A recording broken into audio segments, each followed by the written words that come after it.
health premier. WJBF and our partners continue to champion local families through our Children First campaign. Together, we hope to strengthen our community by uplifting children across the CSRA. To learn more, visit WJBF.com/Children First. The Needs Report, Mondays at 12:30 on News Channel 6. Think you need it? Now on News Channel 6 at 5, election season is upon us. We're going to take a look at some of the items on the docket in Columbia County as Your News at 5 starts now. Live from Television Park, this is WJBF News Channel 6 at 5. Good evening, everybody. I'm Brad Hughes. And I'm Jenny Montgomery. Thank you for joining us. Coverage you can count on begins with the countdown to next week's election. This is the last week of early voting. A special election being held for the Columbia County Commission seat in District 2, and voters. It is time now for our first check of the weather. Here's Chief Meteorologist Jenna Petracci. Well, same drill. It's just another cloudy day with some on and off light rain, and we're actually tracking more rain moving in this evening. So here it is on Live Vapor 6. Scattered light showers across the CSRA currently impacting our northern counties, then down to Columbia County as well. Grovetown, Harlem, Deering, you're all seeing some of that rain. Spotty activity near McCormick and Lincolnton as well near the lake. And then going down towards the south, Rennes and Louisville, you're also seeing some of that scattered activity. It's a very cloudy and foggy view of our Terry Limbert Hyundai Skyview cam outside the station. Be sure to drive with caution tonight. Even though the rain will be very light, it is hard to see out there. And you can see the temperature change map is showing conditions a couple degrees warmer than yesterday, especially down in our southern line counties. That's where the wedge is starting to erode, but we are overall stuck in those wedge conditions still, bringing well below normal temperatures today. 57 in Augusta, 54 in Thompson, Millen and Swainsboro. You made it to the 60-degree mark, though, but most of us are sitting in the 50s. Now, our satellite and radar showing the cloud cover in addition to the scattered light shower activity. Notice the blue color there. That is indicating some very, very light rainfall, but it's all due to this low pressure system.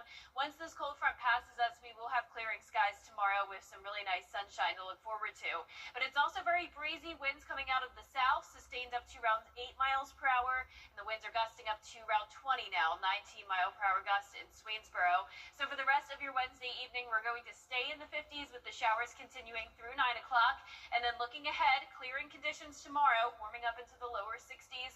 66 on Halloween, looking great, but look at those low temperatures. It is getting cold with upper 30s into the weekend. I'll have more details on your forecast coming up, but back to you, Jenny. All right, thanks, Jenna. Tens of millions of dollars spent cleaning up after Helene going back into Augusta city coffers. A year ago, the city was neck-deep in tree debris knocked down by the storm. The cost of picking up all the debris was in the $65 million range. So far, the city has received almost $35 million back from FEMA. City leaders say thanks to state help, the debris removal costs will be 100% reimbursed. Generally, after 90 days, the split goes from 75% covered by FEMA, 25% by the city. State of Georgia and GEMA stepped up, realizing how devastating this hurricane was to not only to our region, but to many regions throughout the state of Georgia, and they decided to cover that at 100%. But the city is still facing spending millions for Helene. FEMA has not agreed to pay for damage at the canal and pumping station. City officials say those bills are in the $18 to $19 million range. Well, tonight, the Augusta community with a chance to learn more about possible improvements to May Park. The Augusta Parks and Recreation Department, along with Commissioner Jordan Johnson, will show the proposed plans. The community can give ideas and ask questions, and then they want to take your feedback and implement it as soon as possible. May Park serves the downtown and East Augusta area. First thing is we need a brand new facility. I think that the facility has served its purpose and it is outdated, but we need a brand new facility that can serve the community, that can serve our kids, that can serve our families.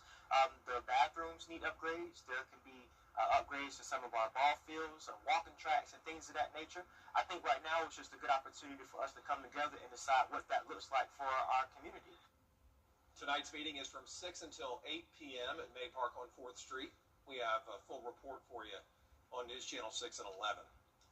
New concerns about food insecurity in Aiken County, with SNAP benefits at risk as the federal shutdown. A previously arrested Aiken County man is facing more charges tonight. Back in August, Tyrone James was arrested for assault, kidnapping, and criminal sexual conduct with a minor. Today, SLED announced one additional charge each of kidnapping, assault, and criminal sexual conduct with a minor. Warrants allege that James forced a minor into a car and sexually assaulted them in 2008 in Barnwell County.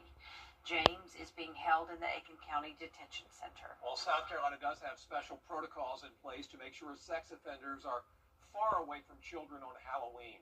The State Department of Probation, Parole, and Pardons is enforcing a statewide curfew for sex offenders convicted of crimes against children. Offenders are required to be in their homes from 5:30 until 9 Halloween night, and agents will visit the homes of offenders to ensure compliance. Parents and kids won't have to worry about, just stumbling up on somebody because their lights are going to be out. No porch lights, no candy, no Halloween decorations, none of that. Their houses should look like, hey, there's no candy here. The rules only apply to offenders under active supervision whose crimes involve children. Not all sex offenders are as strictly monitored. Coming up, addressing the violence epidemic among the youth. We'll have a look at our special series focused on saving lives next. It's shifting gears, Halloween. Welcome back, everybody.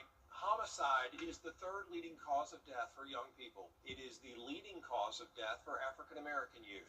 Tonight, in part one of her special series, Saving Our Children, News Channel 6's Mary Marston takes a closer look at youth violence. April 30th, 2024.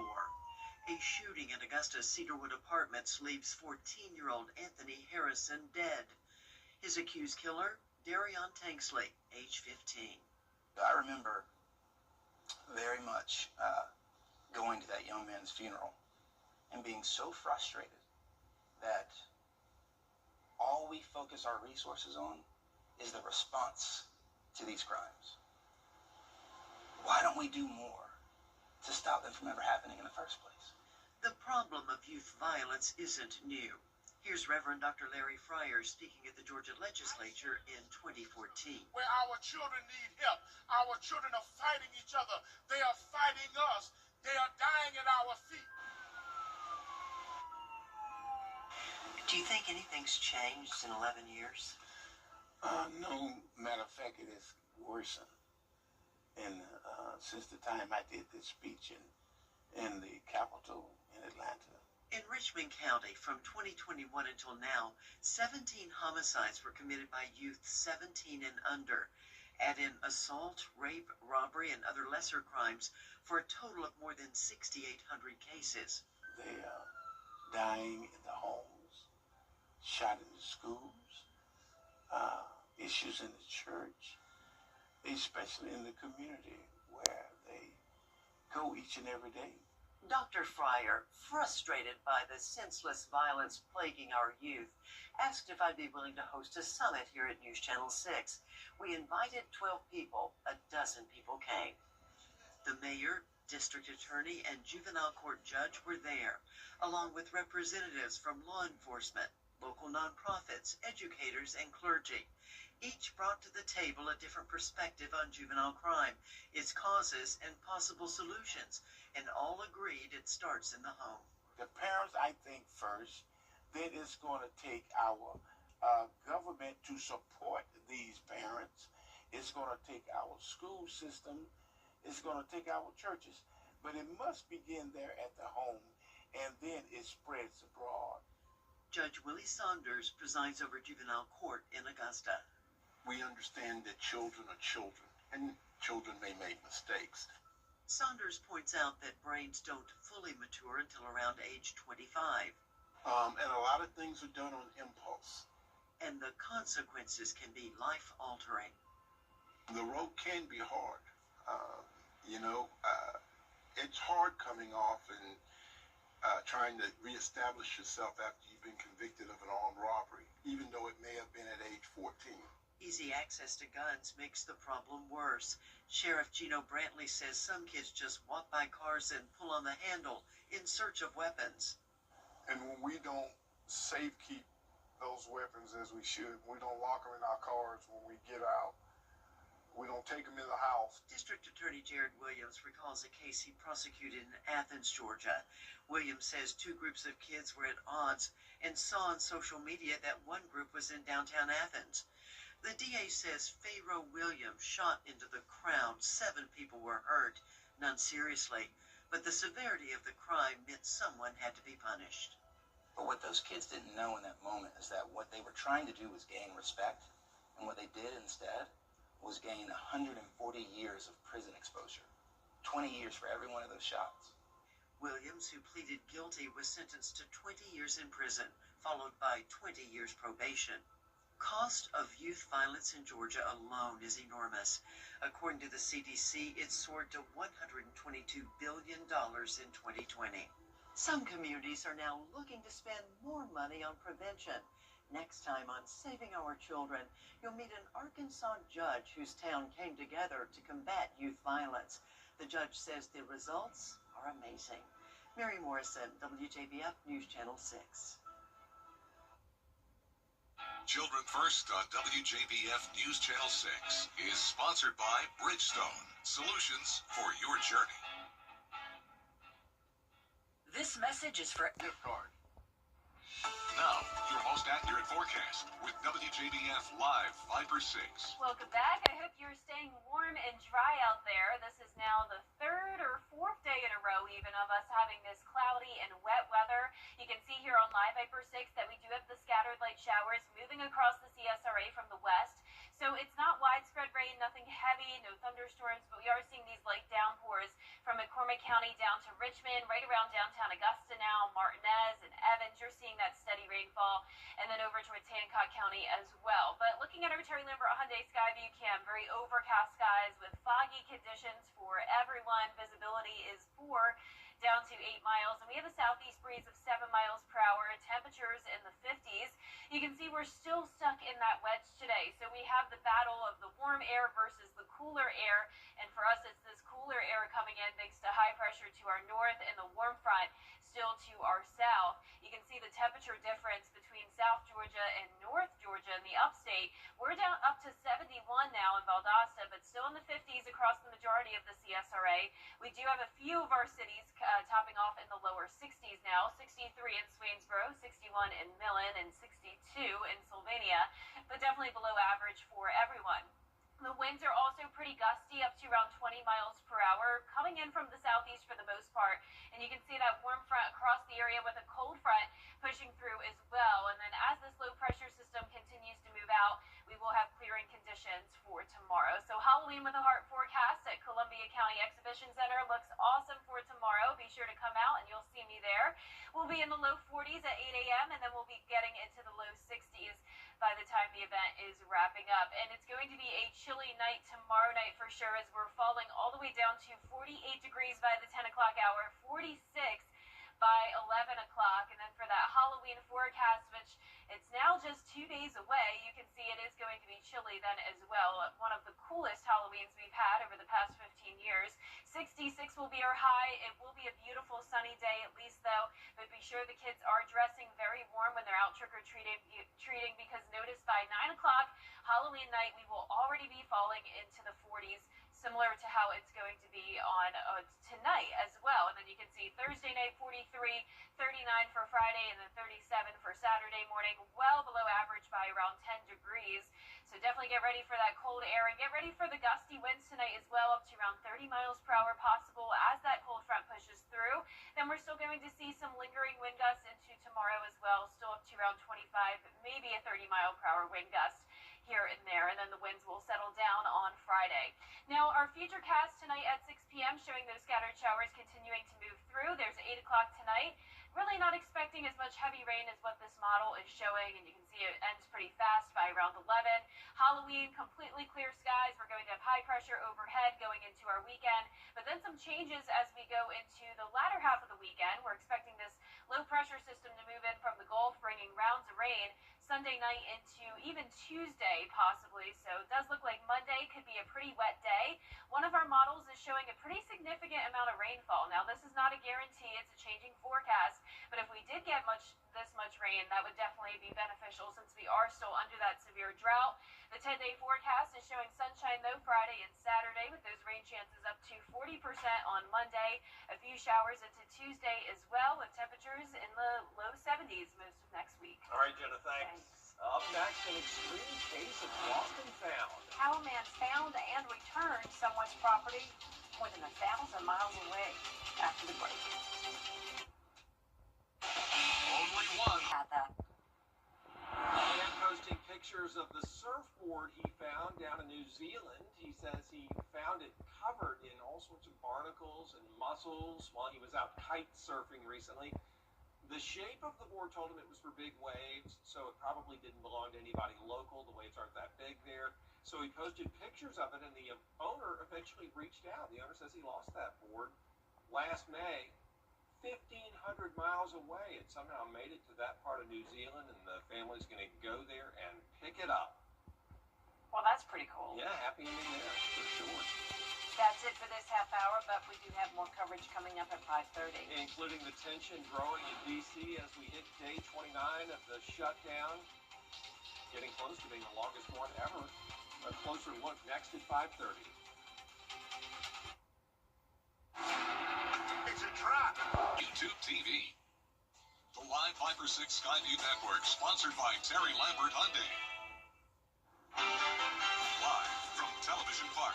This is WJBF News Channel 6 at 5:30. Good evening, everyone. I'm Dee Griffin. Thanks so much for joining us. We begin with your local headlines. It's the last week for early voting ahead of next week's election. In Columbia County, an election is being held for Commission District 2 for the replacement of Trey Allen, who resigned. Howard Johnson is the Democratic nominee. Jim Steed, the Republican nominee. Polls are open for early voting through Friday.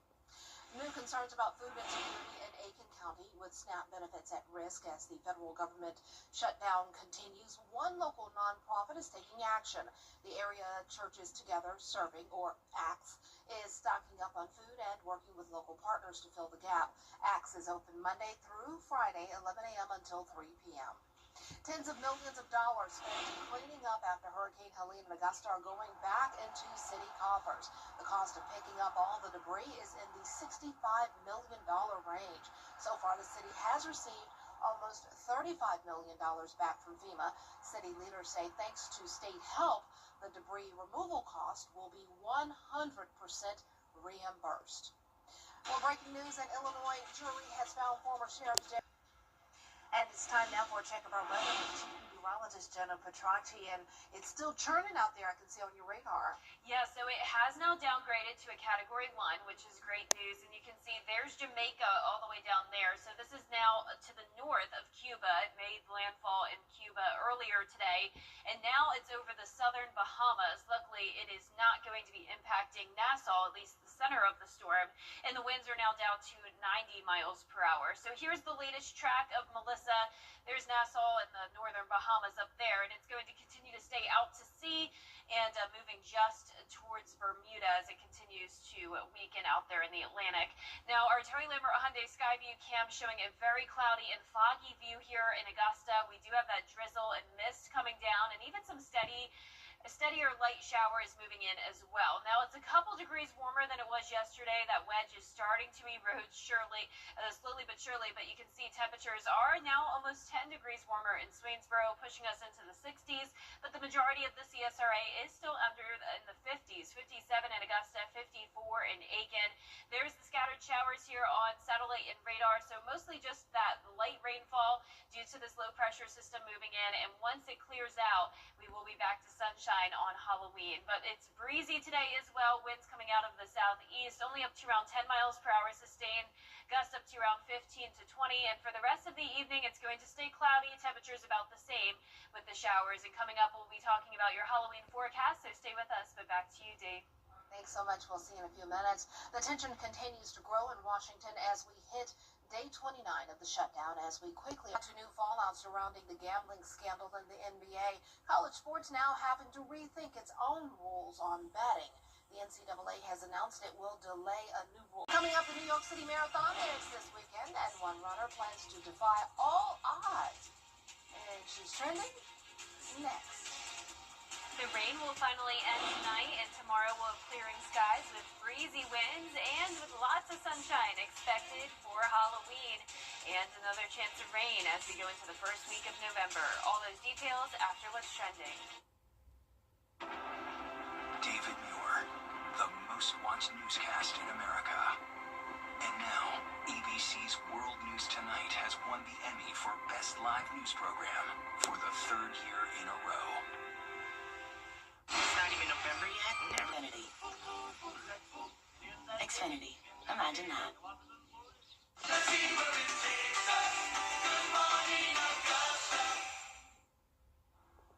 Welcome back, everyone. It's time now for a look at what's trending. A new poll finds that overall adults still love Halloween. 66% say they plan to get into the Halloween and the spirit and celebrate. And for parents, the number is higher at 80%. So what will they be doing Halloween night? Well, 33% say they plan to dress up and hand out candy or, just hang out and help the trick-or-treaters, while 31% say it's all about popcorn and a scary movie to get into the mood. The Halloween survey was done by AP and the University of Chicago. So there you have it. They're never too young or too old to get into the Halloween spirit, I guess. Well, we are just 4 days away from the New York City Marathon. One runner in particular has a special story. Danny New introduces us to her. Another year, another milestone that may have once seemed impossible for Allie Truitt.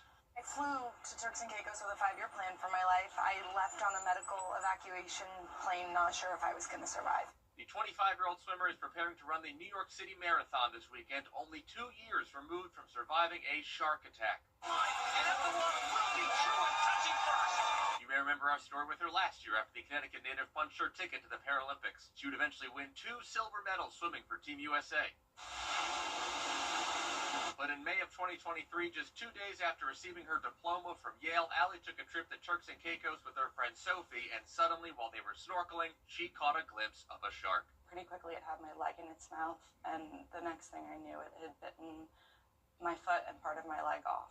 Allie says their experience in competitive swimming saved their lives as they fought their way back to the boat and Sophie applied a tourniquet. Allie would eventually be airlifted to the States where she received multiple life-saving surgeries and had her left leg amputated below the knee. I was 23 years old and had just become an amputee for the rest of my life.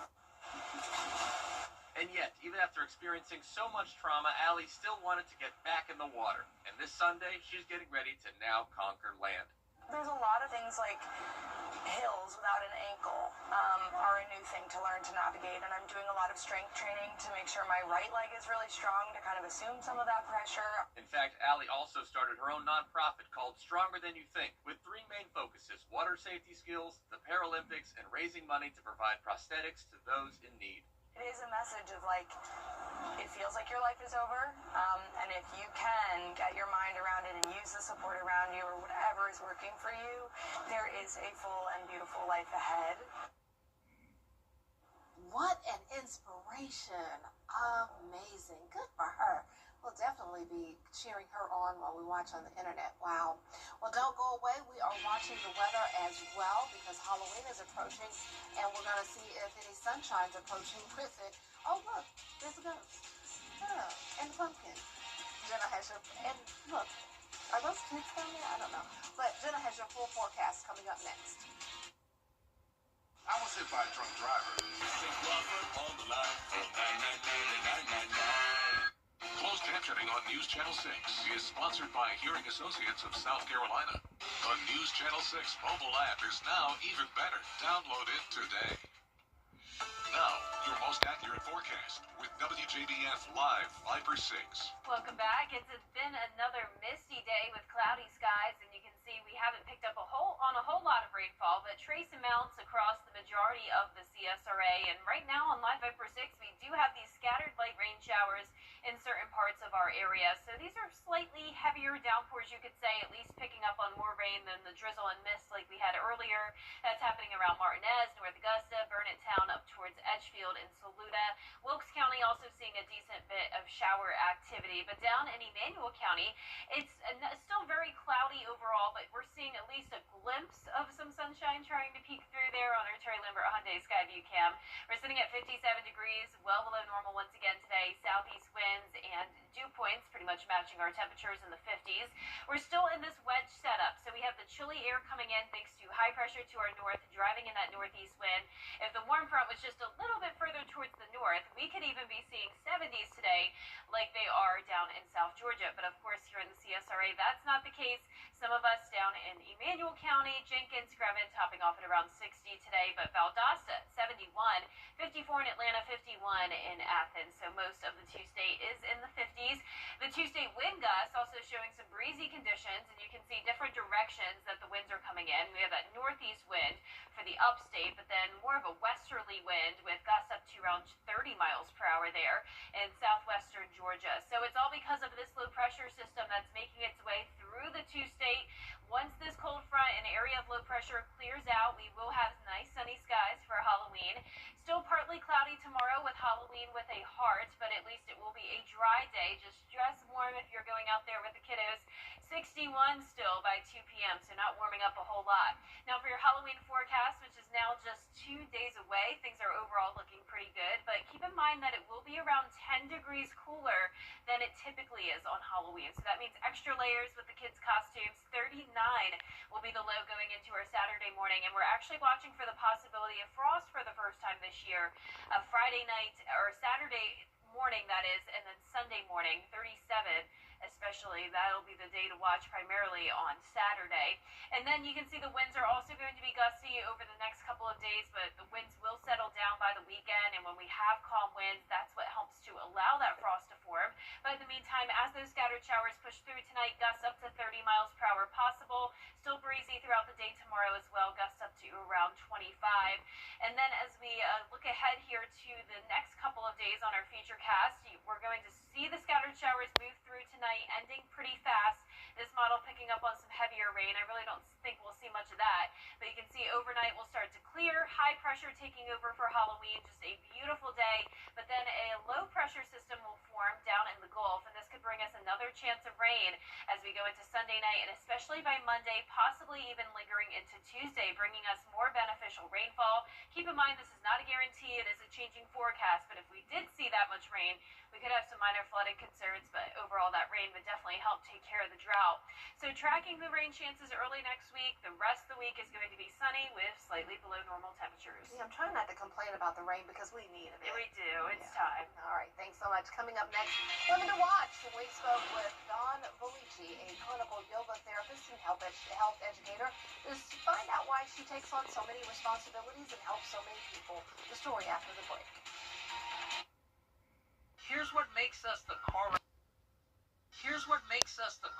firm people call. We listen to you and talk with you, not down to you, offering solutions to get you the result you want. Call us anytime and you will speak with a real person, not AI or an automated system. We are part of this community, and we have long-standing team members who live here and will fight for you. We have been in this community for over 30 years and helped over 50,000 families in their time of need.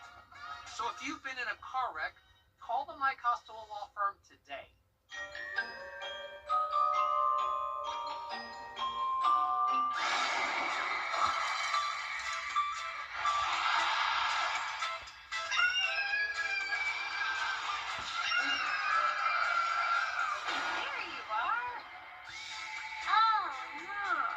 Congratulations. You were pretty. Great, thank you. So where were you guys? You don't want to know. You all talk to me, and I'm... Something about the morning. They should feel good now. You know that I love you. Good morning, Augusta.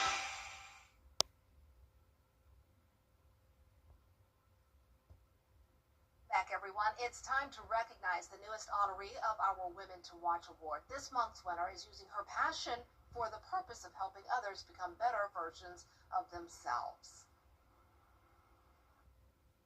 Dawn Belici is a clinical yoga therapist and holistic health educator who wears many hats and juggles multiple tasks. And it all started by using her pain for a purpose. In 2013, I lost my dad to cancer, and I was really broken and sad, and I stumbled my way into a yoga class, and it was the only thing that helped me feel better, and the more I practiced, the better I felt. After moving to the Aiken area, Dawn says she wanted to share what she received from practicing yoga. I came from this place of like pain and confusion and struggle, and so once I really got a good foundation of learning under my belt, I knew that I wanted to teach because I wanted to share it. The wife and mother of 3 soon started helping children find relief through yoga. Then she worked with breast cancer patients and survivors in the Pink Dandelions group. She has changed our lives, not just physically in the physical struggles that we've had as cancer survivors, but the emotional struggles that go along with it. Soon, Dawn stretched herself more toward offering yoga and its benefits to veterans at the American Legion Post. We grew the yoga program, and then last year we started a food and fellowship program there, and we started cooking and providing meals for people just to come in and have food and fellowship. Now she has expanded to the Aiken County Veterans Council, which helps her give back to even more veterans who have given so much for our country. Launching, I guess, a new program, a Veterans Wellness Collective, and it's going to include grief support and nutrition and herbalism and all these more holistic wellness, all these drugless practices in partnership with the Veterans Council so that we can reach more veterans. Many of her programs are free for participants due to sponsorships. And while she has found a way to help others, Dawn says this purpose gives her more in return. Empowering, I guess. It gives me purpose because I feel like the work that I do is important and it's needed, and I can see the magic kind of that happens from it. So it's pretty incredible, and again, it's also really humbling because I'm just one person sharing things that I learned that helped me. On behalf of Goodwill Industries of Middle Georgia and the CSRA and WJBF, we are honored to recognize you as a woman to watch. Thank you.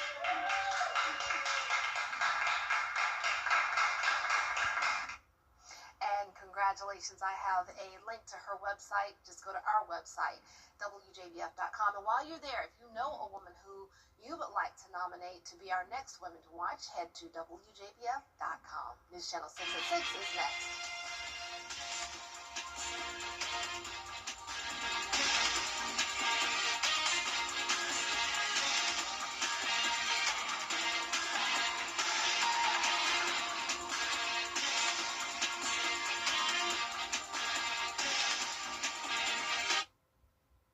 When it comes to the weather, planning ahead is essential. That's why the 10-day forecast on News Channel 6 is sponsored by Chris Hudson Injury Law. From here, for you. It's Kyle's last spin on his turntable from college. Yeah. And the first day of Kira's new career in IT. It's the last tea party for Crystal with Miss Marshmallow. Oh, wow. And Sarah's first day of management training at Goodwill. When you donate items to Goodwill, you help provide skills training and career placement for people seeking to realize their potential. And the things you love, it just start a new life too. Dentistry is one of the oldest medical